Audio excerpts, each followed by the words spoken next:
દુનિયાના બીજા છેડે છેડાયેલું ઈરાન ઇઝરાયલ યુદ્ધ હવે તમારા રસોડા સુધી પહોંચી ગયું છે. યુદ્ધના કારણે આંતરરાષ્ટ્રીય સ્તરે ગેસને લઈને ખાસ તો અસર પહોંચી છે. સપ્લાય ચેઇન ખોરવાય છે અને સૌથી મોટી અસર ગેસ પુરવઠા પર પડી છે.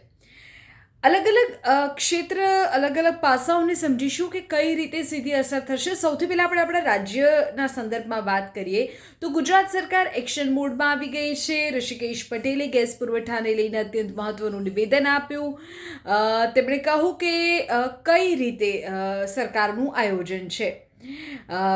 તેમણે કહ્યું કે સરકારની પહેલી પ્રાથમિકતા ઘરોમાં ગેસ પહોંચાડવાની છે. સરકાર ઈચ્છે છે કે રાજ્યના એક પણ ઘરનો ચૂલો બંધ ન રહે અને આ માટે સરકારે કેટલાક કડક નિર્ણયો લીધા છે. આ ગેસ સપ્લાય ચેઇન જે ખોરવાય છે તેના કારણે ઇન્ડસ્ટ્રીયલ ગેસ પુરવઠામાં 50% કાપ મૂકવામાં આવ્યો છે. ફર્ટિલાઇઝર કંપનીઝ અને દૂધની ડેરીઓમાં વપરાતા ગેસમાં પણ 40% કાપ મૂકવામાં આવ્યો છે. રાહતના સમાચાર એ છે કે કમર્શિયલ સિલિન્ડર અને ઘરેલું વપરાશ જે તમારા ઘરે સિલિન્ડર આવે છે તેમાં હજુ સુધી કોઈ કાપ મૂકવામાં આવ્યો નથી.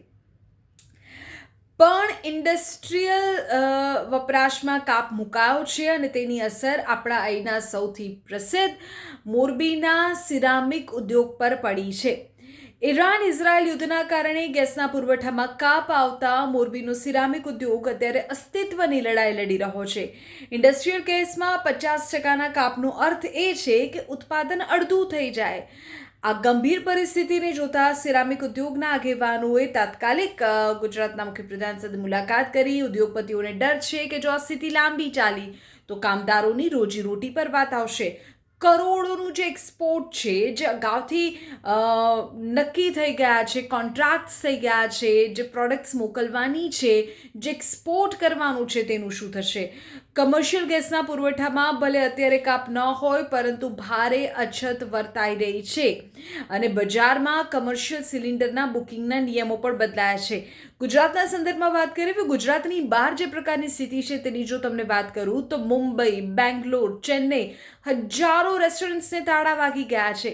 સ્પેશિયલી એ લોકો કે જે બહારના જમવા પર નિર્ભર છે, સ્ટુડન્ટ્સ કે જે રોજ બહાર જમે છે, બહારથી જે તે શહેરમાં અત્યારે કામ અર્થે ભણવા અર્થે આવ્યા છે, તેઓને પરેશાનીનો સામનો કરવો પડી શકે તેમ છે.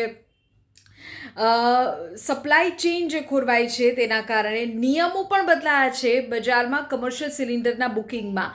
સરકાર એવું કહી રહી છે કે અનાવશ્યક લોકો સંગ્રહ ન કરે અને જરૂરિયાત મુજબ ડિસ્ટ્રીબ્યુશન અમે કરી શકીએ એટલે નિયમો બદલાયા છે. પણ નિયમ એવું કહે છે, અત્યારના નિયમો, કે હવે કોઈ એક ગ્રાહક એલપીજી સિલિન્ડર બુક કર્યા પછી તરત જ બીજું સિલિન્ડર બુક નહીં કરે. 25 દિવસનો સમય તેને ઓછામાં ઓછો પસાર કરવો પડશે. આ ઉપરાંત જો તમારે તમારું સિલિન્ડર રિફિલ કરાવવું છે તો પણ તેનો વેઇટિંગ પીરિયડ 4 દિવસ કરી દેવામાં આવ્યો છે. બેંગાલુરુમાં કમર્શિયલ ગેસ સિલિન્ડરની ઉપલબ્ધતા ઘટતા હોટેલ એન્ડ રેસ્ટોરન્ટ સેવાઓ તાત્કાલિક બંધ રાખવાનો નિર્ણય લેવાયો છે. તો 3 દ્રષ્ટિએ આ સમાચાર ખૂબ અગત્યના છે. એક તો ચાલી રહ્યું છે ઈરાન ઇઝરાયલનું યુદ્ધ અને અસર થઈ છે આપણા રસોડા સુધી. અત્યારે ગુજરાતમાં સરકારે ઘરેલું ગેસ, ઘરે જે એલપીજી સિલિન્ડર આવે છે તે અને કમર્શિયલ સિલિન્ડર્સમાં કંઈ ફેરફાર નથી કર્યો, પણ ઇન્ડસ્ટ્રીયલ જે યુઝ છે તેમાં કાપ મુકાયો છે. ડેરી અને અન્ય જગ્યાએ જ્યાં યુઝ થાય છે ત્યાં પણ કાપ મૂકવામાં આવ્યો છે.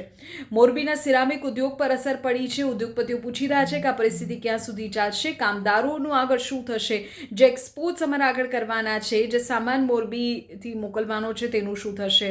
અને ગુજરાતની બહારની જો વાત કરીએ તો મુંબઈ, બેંગ્લોર, ચેન્નઈમાં તો રેસ્ટોરન્ટ્સ માં પણ સીધી અસર તેની જોવા મળી રહી છે અને કેટલાક રેસ્ટોરન્ટ્સને તો તાળા વાગી ગયા છે એવું પણ કહી શકાય.